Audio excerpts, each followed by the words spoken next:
नमस्कार सम्पूर्णमा मेरो हृदयदेखि कोटि कोटि नमन छ हजुरहरूमा। आज पनि म थोरै सन्देश लिएर आएको छु हजुरहरूको माझमा। आज चाहिँ म हजुरहरूलाई सर्वप्रथम के भन्छु भने विश्वमा रहनुहुने नेपाली दाजुभाइ दिदी बहिनी बुवा आमाहरूलाई विनम्र एकदम अनुरोध छ, जति सक्नुहुन्छ हजुरहरू फर्किनुहोस् है। यो मैले भनेको होइन, गुरु गोरखनाथ बाबाको आदेश हो, आमा गोर्खा कालिकाको सन्देश हो, प्रकृतिको सन्देश हो।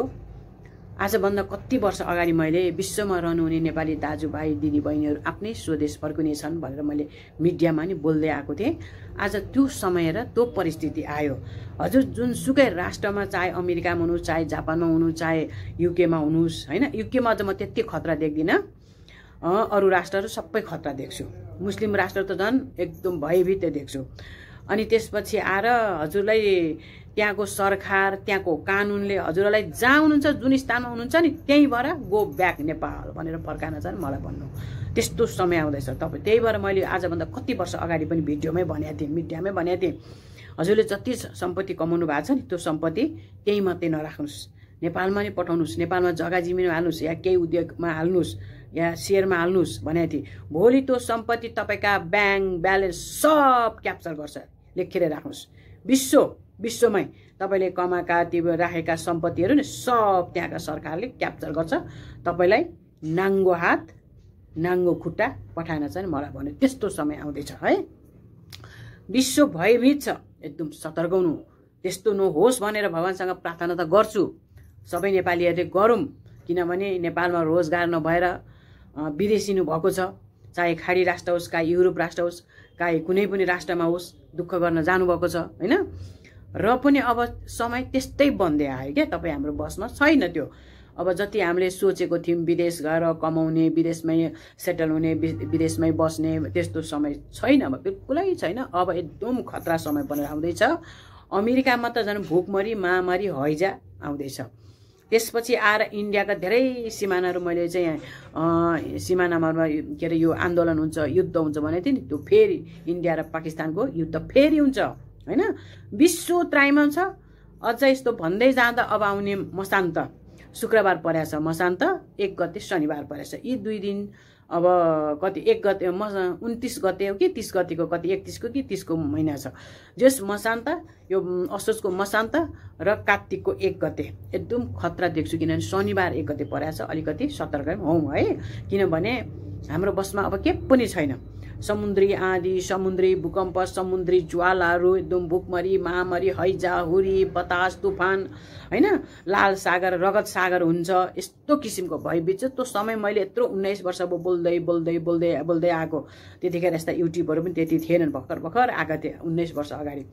अनि त्यसपछि आएर हाम्रो जुन ढड्डा थियो भेट्ने ओर्ने, अब जस्तो मसँग चाहिँ भेट्नेहरूले, मसँग सोध्नेहरूले, जिज्ञासा राख्नेहरूले सँग चाहिँ म भनिदिन्छु यस्तो यस्तो आदेश छ भनेर। अनि त्यही भएर विश्व भयभीत छ, स्थिर छैन। भोलि तपाईँले यो भिडियो विश्वमै पुगोस्, लेखेर राख्नुहोस्। भोलि तपाईँले ती ब्याङ्कमा राखेका पैसा, तपाईँले किनेका घर, तपाईँले जोडेका सम्पत्ति तपाईँले भन्न पाउनुहुनेछ। त्यस्तो समय आउँदैछ। न ब्याङ्कको पैसा लिन पाउनुहुनेछ, न त्यहाँको घर जग्गाहरूको सम्पत्ति लिन पाउनुहुन्छ। त्यस्तो समय आउँदैछ। लेखेर राख्नुहोस्, यो भिडियो सेभ गरेर राख्नु। समय परिस्थिति खतरा बन्दै आउँदैछ। त्यही भएर माको सन्देश आयो। आज अलिकति मलाई गाह्रो पनि भएको छ। गाह्रो हुँदै पनि एउटा भिडियो निकालिहालौँ, सतर्क गरौँ भनेर जाहेर गरेको। र अब नेपालमा के हुन्छ भनेर धेरै भक्तहरूले त्यहाँ कमेन्टमा नि, भिडियोको कमेन्टमा नि गर्नुभएको छ।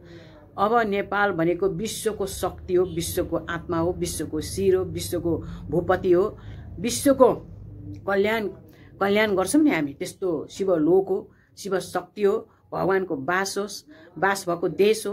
अनि त्यही भएर नेपाल कसैले खान सक्दैन, 1 सक्दैन, 2 सक्दैन, 3 सक्दैन। मैले बोले एकचोटि फेरि भयभीत हुन्छ देशमा। अब यी नेताहरूलाई अब कसरी लानुहुन्छ, 4 भाग भन्नुभएको थियो, उहिलेदेखि नै भन्नुभएको थियो। त्यो 4मा कसरी लान्छ, राजा आउनुहुन्छ, हेर्दै जाउँ। अब समय धेरै छैन, तिथिमिति चाहिँ नतोकौँ। अस्ति मलाई 9 नम्बर आएको भने 9 रात्रिको भन्नुभयो कि न के भन्नुको अलिकति स्पष्ट आएन।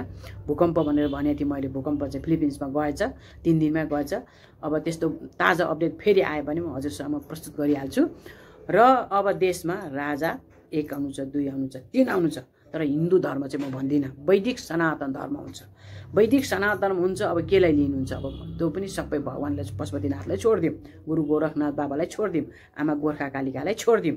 र अब समय धेर छैन, धेरै कुर्ने भनेको 1 वर्षभित्रमा आजको तिथिमिति 1 वर्ष चाहिँ कुरौँ, किनभने यता मिलाउँदा उता मिलाउँदा होइन समय लाग्छ।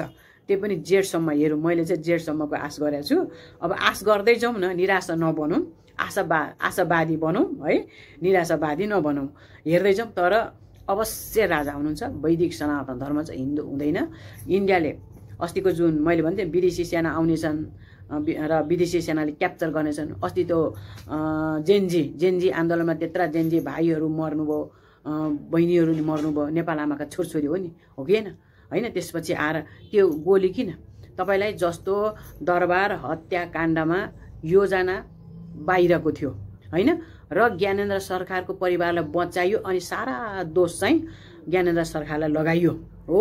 त्यस्तै गरेर अनि कोही छतबाट गोली चलाएका छन्, कोही कहाँबाट गोली चलाएका छन्, कोही कौशीबाट गोली चलाएका छन्।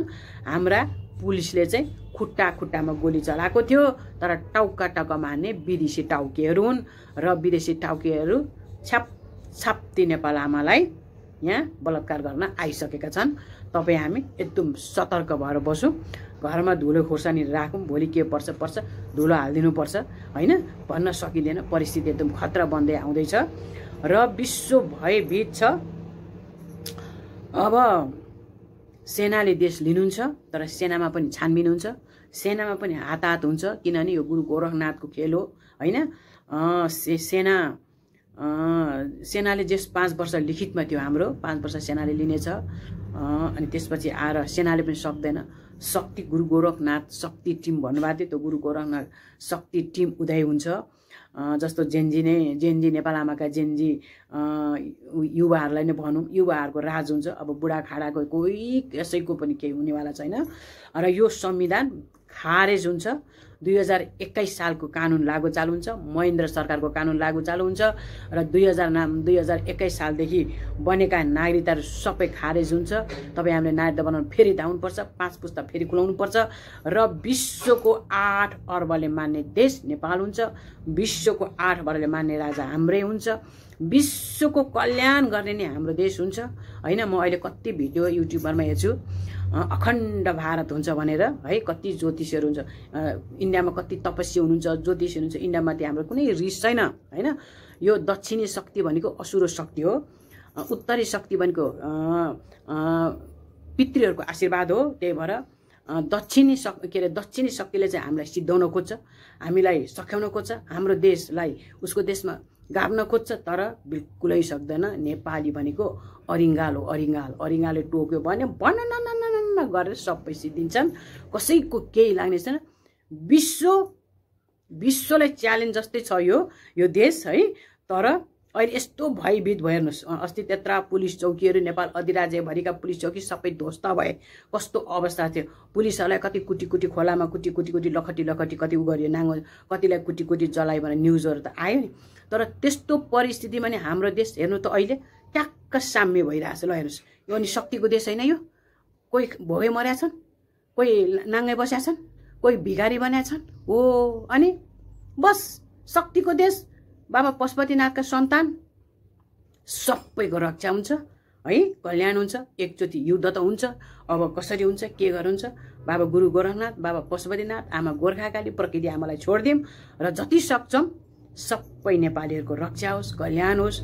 मैले पनि भगवानसँग यही प्रार्थना गरेको छु, रात दिन भगवानलाई नै पुकारेको छु, नेपालीको रक्षा होस्, नेपाली कहिल्यै नझुकोस्। जसरी सगरमाताको शिर छ त्यति नै नेपालीको शिर उच्च होस् भनिरहेको छु।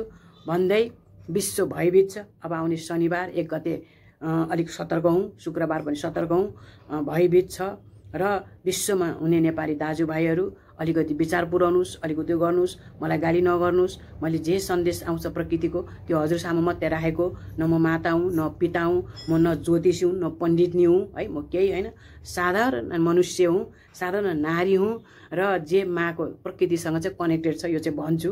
र जे आउँछ मैले सबै कुरा भनेको थिएँ। मध्याह रात्रिको 12 बजे सत्ता पल्टिन्छ, पल्ट्यो। केपी बालाई मियो बनाएको थियो, मियो बन्यो। राष्ट्र अति नाजुकमा धनजनको क्षति हुन्छ त्यो पो भयो। अब राजा ज्ञानेन्द्र सरकार या हृदयेन्द्र सरकार भन्नुभयो त्यो हेरौँ। अनि 2टा पुग्न बाँकी छ। अब नेतालाई 4 भाग र राजा हुने यति होइन त, अरू सबै पुग्यो भन्दै बिदा चाहन्छु। सम्पूर्णको रक्षा होस्। बाबा पशुपतिनाथसँग प्रार्थना गर्छु। विश्व भयभीत छ, सबैको चराचर जगतको कल्याण होस्। हजुरहरू सबै प्रार्थना गर्नुहोस् भन्दै बिदा चाहन्छु। जय